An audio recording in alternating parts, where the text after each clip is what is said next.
देखिए, कांग्रेस में भी हम इस पे चिंतन कर रहे हैं, पर आधिकारिक रूप से पार्टी की लाइन तो तभी तय हो पाएगी जब हमारे पास कोई मॉडल ड्राफ्ट उपलब्ध होगा।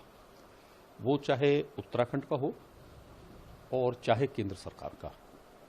कि वो किसी जो जानकारी प्राप्त हो रही है, केंद्र सरकार ने 2018 में लॉ कमीशन को इस मामले को रिफ़र किया था और 5 साल बाद अचानक फिर दोबारा लॉ कमीशन को इसके ऊपर बातचीत करने के लिए कहा गया है। तो लगता यह है कि केंद्र सरकार भी इस पे सीरियस है। अगर केंद्र सरकार अपना यूनिफॉर्म सिविल कोड बनाती है तो उत्तराखंड का यूनिफॉर्म सिविल कोड बेमानी हो जाएगा। ये बात है कि उत्तराखंड में जो उन्होंने रिकमेंडेशन की होंगी उनको केंद्र सरकार अगर स्वीकार कर ले तो कुछ हो सकता है। पर जहां तक पार्टी की प्रतिक्रिया का सवाल है, पार्टी की प्रतिक्रिया तब तक नहीं आ सकती जब तक कि हमारे पास विचार करने के लिए क्या मसौदा है ये उपलब्ध ना हो। जहां तक हिंदू समाज का प्रश्न है, हिंदू समाज का भी एक महत्वपूर्ण अंग जिसको हम हिंदू अनडिवाइडेड फैमिली कहते हैं, वो यूसीसी के प्रभाव क्षेत्र में आ जाएगा और उससे पूरे हिंदू समाज का, चाहे वो मिताक्षरी स्कूल को मानने वाला हो, चाहे दायभाग स्कूल को मानने वाला हो, उसका कंपोजिशन बदल जाएगा। ये कोई छोटा विषय नहीं है, ये एक बड़ा गंभीर विषय है।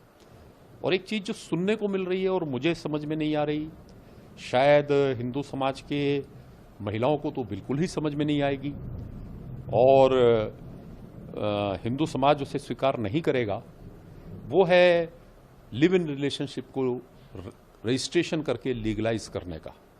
ये भी बहुत सारे मुद्दे ऐसे हैं। भाजपा बहुत सारे काम बहुत जल्दबाजी में करती, कभी नोटबंदी कर देती है, कभी जीएसटी लागू कर देती है और उसका देश के ऊपर कोई अच्छा प्रभाव नहीं पड़ता। यूसीसी को कांग्रेस ने, भारत के संविधान ने स्वीकार किया है, पर एक आदर्श व्यवस्था के रूप में। जब तक समाज इतना विकसित ना हो जाए, जब तक समाज के अंदर सद्भावना इतनी ज़्यादा ना हो जाए कि हम सब लोग मिलकर कहें कि हाँ हम कुछ कॉमन चीज़ों को तय करते हैं, तब तक यूसीसी को लागू करने का औचित्य किसी भी लॉ कमीशन को ने उचित नहीं माना है, उसे उन्होंने औचित्यपूर्ण नहीं माना है।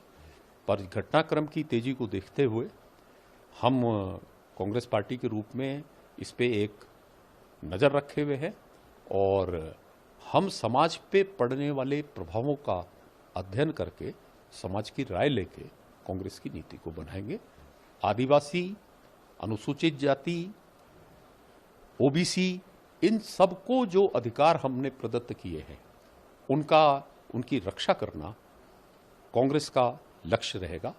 ये मैं कांग्रेस की नीतियों के अनुरूप समझ सकता हूं।